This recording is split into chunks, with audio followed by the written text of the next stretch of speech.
रीमा, मैं तुमसे एक बात कहना चाहता हूँ। कौन सी बात? जल्दी कहो, मेरा वक्त जाया मत करो। मैं तुमसे मोहब्बत करता हूँ। मैं तुमसे शादी करना चाहता हूँ। शादी? और तुमसे? राजू, तुम गट्टे चुनते हो, कूड़ा उठाते हो और सोचते हो कि तुम मुझ जैसी लड़की से शादी करोगे। तुमने आईने में अपनी शक्ल देखी है कभी? तुम्हारी जेब में 2 रुपए नहीं और जबान पर ख्वाब है। तुम्हें शर्म नहीं आती ये बात कहते हुए? हाँ, मैं गद्दे चुनता हूँ मगर दिल नहीं बेचता। आज तुमने मुझे ठुकरा दिया है ना, याद रखना मत। एक दिन ऐसा आएगा जब तुम खुद मेरे पास आओगी, लेकिन उस दिन मैं तुम्हें अपनाऊंगा नहीं। मैं तुमसे शादी नहीं, कुछ और करूंगा। कुछ और करोगे? तुम जैसे लोग खुद बिकते हैं राजू। राजू ये सोचते हुए चल पड़ा कि एक दिन वो खुद मेरे पास चलकर आएगी। रीमा के चले जाने के बाद राजू दिनों तक खामोश और टूटा सा रहा। ना बात करता, ना मुस्कुराता, बस यूं ही दिन गुजारता रहा। राजू, जिंदगी रुकती नहीं, आगे बढ़ना सीखो। बेटा, तुम शादी कर लो, जिंदगी संभाल जाएगी।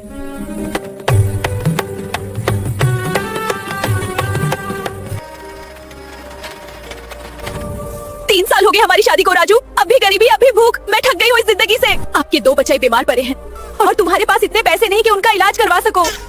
हम 2 दिन से भूखे हैं और घर का राशन भी खत्म हो चुका है। मैं इस जिंदगी से तंग आ चुकी हूँ। मैं अपने बच्चों को लेकर अपने मैके जा रही हूँ।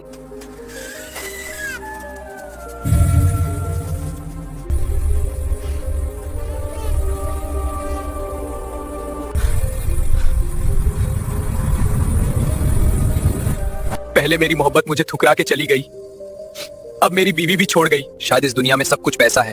पैसा होगा तो रिश्ते जुड़ेंगे, वरना अपने भी अपने नहीं रहते। अब मैं दिल लगाकर, जान लगाकर, कुछ भी करना पड़े, अमीर बनकर दिखाऊंगा। अगली सुबह सूरज निकलने से पहले राजू ने अपनी पुरानी बोरी कंधे पर डाली और गांव के बाहर गत्ते चुनने के लिए निकल गया। दिल में एक जिद, एक अज़्म लिए कि अब किस्मत को बदलना ही होगा। देखो देखो, निकम्मा जा रहा है। देखो, कबाड़ वाला आ गया। उस दिन भी राजू ने कूड़े के ढेर में एक नया कोना चुना। चलो आज उस तरफ देखते हैं। छड़ी से मिट्टी उलटते हुए अचानक उसकी नजर एक अजीब चीज पर पड़ी। एक बोरा, बिल्कुल साफ, लगभग नया, न कीचड़ न दाग, ऊपर मोटी रस्सी की गांठें कसकर बंधी थी। किसने फेंका होगा ये? वो बड़बड़ाया। जब उसने खींचने की कोशिश की, बोरा हैरान करने वाला भारी लगा, जैसे अंदर कुछ ठोस हो। उसने सोचा शायद कपड़े होंगे। चारों तरफ नजर दौड़ाई, कोई आसपास नहीं था। फिर बोरा धीरे धीरे किनारे खिसकाया, जहां धुंध का पर्दा उसे छुपा रहा था। उसने रस्सी खोली, बोरा खुला और उसकी सांस रुक गई। ये सपना तो है ही। अंदर प्लास्टिक में लिपटी गड्डियां थीं। उसने कांपते हाथों से एक निकाली, 500 के नए नोटों के बंडल। आंखें चौंधियां गईं। वो घुटनों के बल बैठ गया। नोटों को छूकर देखा। क्या ये सच है? वो खुद से बोला। दिल की धड़कन तेज हो गई। चारों तरफ देखा, कहीं कोई देख तो नहीं रहा। दिल तेजी से धड़क रहा था। कुछ लम्हे वो वहीं बैठा रहा, फिर गहरी सांस ली और फैसला कर लिया। बोरे को दोबारा बांधा, पीठ पर लाद लिया और झोंपड़ी की तरफ चल पड़ा। रास्ते में हर आवाज उसे शक जैसी लगी। कुत्ते का भौंकना, किसी के कदमों की चाप, दूर से आती बातों की सरसराहट, हर आवाज जैसे उसके पीछे चल रही हो। झोंपड़ी पहुंचते ही उसने दरवाजा अंदर से बंद किया, बोरे को कोने में रखा और चटाई से ढक दिया। दिल ऐसे धड़क रहा था जैसे सीने से निकलकर बाहर आ जाएगा। बार बार वो दरवाजे से झांकता, कहीं कोई पीछे तो नहीं आ गया। जब यकीन हुआ कि आसपास कोई नहीं, वो धीरे से बोरे के पास बैठ गया। हाथ कांप रहे थे, मगर हिम्मत जुटाकर रस्सी खोली। जैसे ही बोरा खुला, अंदर की चमक ने आंखें चौंधिया दी।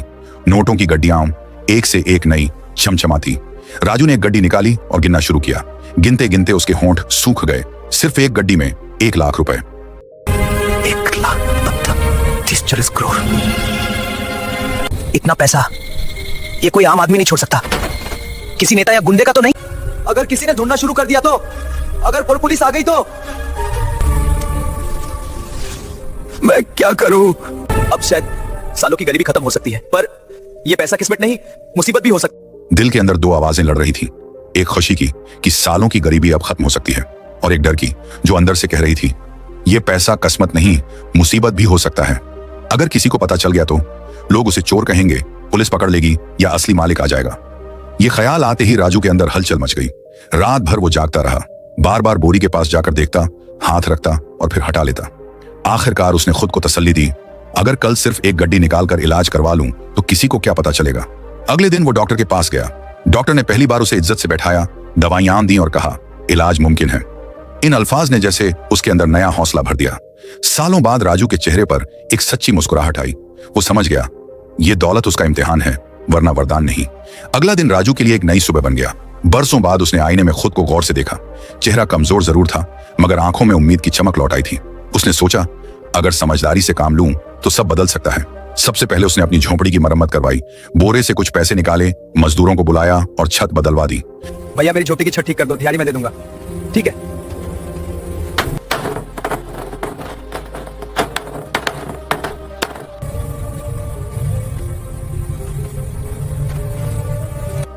हाँ भैया, काम पूरा हो गया। ये लो अपनी दिहाड़ी के पैसे बस। शुक्रिया। कुछ ही दिनों में घर की बदबू और सीलन कम हो गई।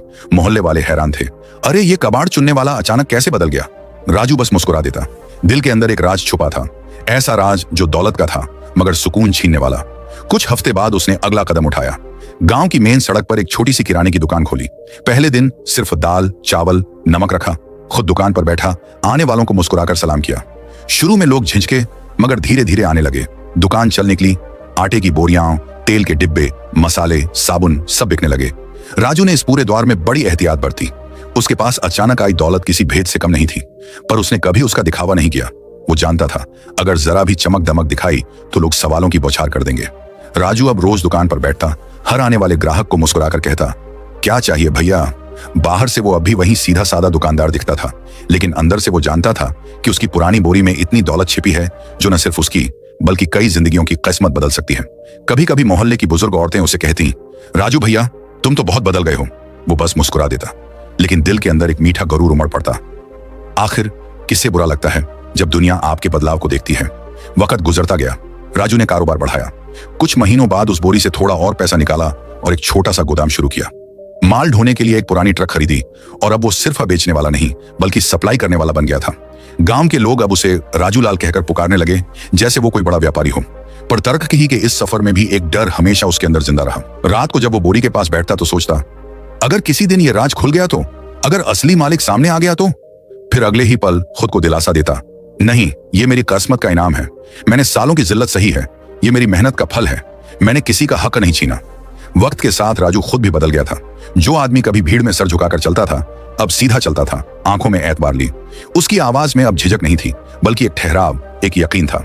दिन में वो दुकान संभालता, शाम को गोदाम देखता और रात में बोरी के पास बैठकर अगले दिन की मंसूबाबंदी करता।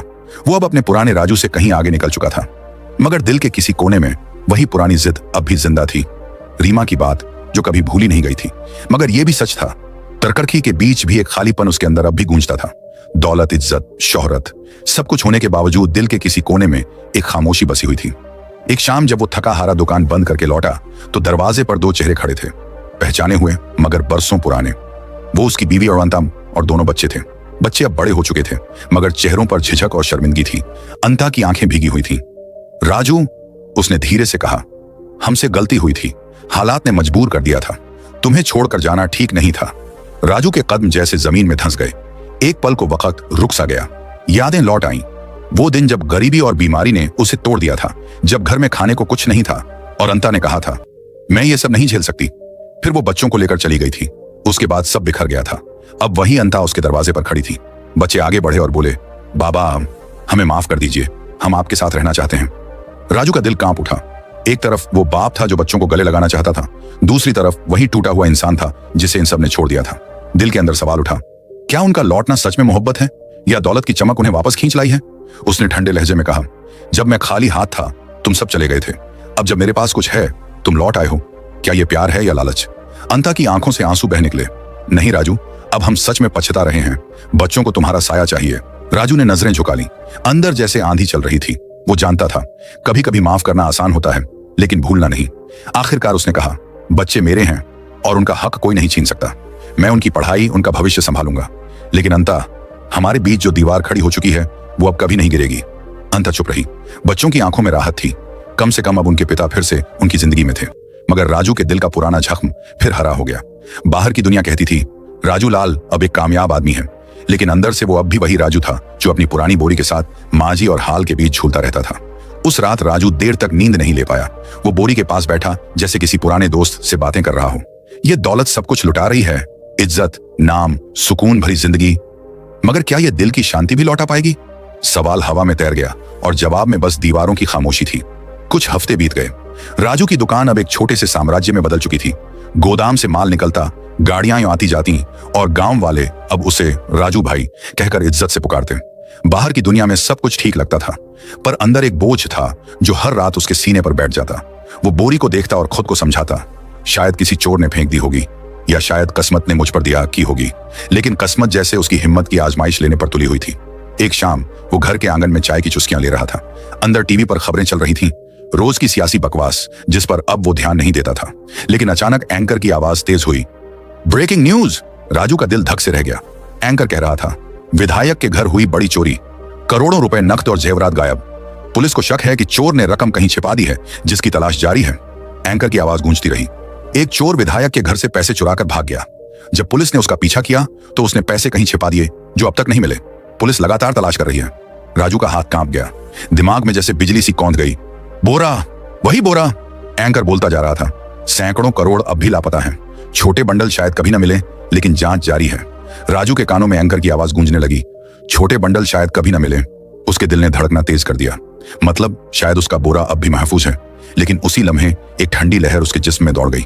अगर किसी ने पता लगा लिया तो, अगर पुलिस दरवाजे पर आ गई तो, ये सोचते ही उसका दिल जैसे सीने से बाहर आ गया। उस रात वो करवटें बदल बदल कर गुजारता रहा। सुबह दुकान पर भी उसका ध्यान बढ़ गया। ग्राहक बोलते रहे और वो बस खोए हुए लहजे में जवाब देता रहा।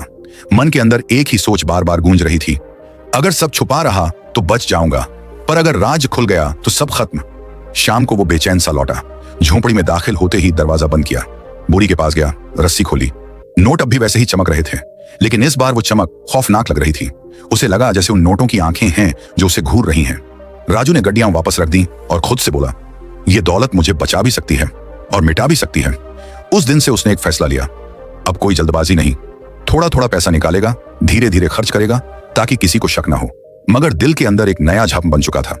हर बार जब वो नोट गिनता उसके हाथ जैसे कांपने लगते। फिर भी जिंदगी चलती रही। उसी दौरान एक दिन पास के गांव से एक आदमी सामान लेने आया। साथ थी उसकी बहन सलोनी। सादा सी औरत 2 साल पहले अपने पति को बीमारी में खो चुकी थी। अब वो अपने भाई के साथ कामकाज संभाल रही थी। राजू ने जब पहली बार उससे बात की तो दिल में अजीब सा सुकून उतर गया। सलोनी की बातों में न दिखावा था न लालच। वो राजू को एक दुकानदार नहीं, एक इंसान की तरह देखती थी। धीरे धीरे वो दुकान पर आने लगी, कभी भाई के साथ, कभी अकेली। हर बार उसके लहजे में एक नरमी, एक सलीका, एक इज्जत भरा सुकून होता जो राजू के दिन भर की थकान उतार देता। एक दिन सलोनी ने मुस्कुराकर कहा, आप बहुत मेहनती हैं राजू जी, गांव में सब आपकी इज्जत करते हैं। राजू उस पल बस मुस्कुरा दिया, मगर दिल के अंदर एक अनकहा एहसास जागा।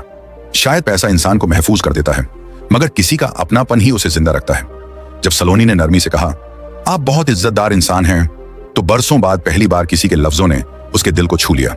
वो भी एक खूबसूरत शरीफ औरत के मुंह से। उसके सीने में जैसे ठंडक उतर गई। धीरे धीरे दोनों के बीच एक नरम रिश्ता जन्म लेने लगा। सलोनी सिर्फ सुनती नहीं थी, वो समझती थी। जब उसे राजू के माजी का इल्म हुआ तो उसने अफसोस नहीं जताया, बल्कि उसकी आंखों में देखकर बस इतना कहा, जो बीत गया वो वक्त की आजमाइश थी, अब जरूरी है कि तुम आगे बढ़ो। इन लफ्जों ने जैसे राजू के अंदर एक नया दिया जला दिया। कुछ महीनों बाद उसने फैसला कर लिया, वो सलोनी से शादी करेगा। गांव में यह खबर फैलते ही तरह तरह की बातें होने लगी। किसी ने तंज किया, अरे कबाड़ चुनने वाला अब नई बीवी लाएगा।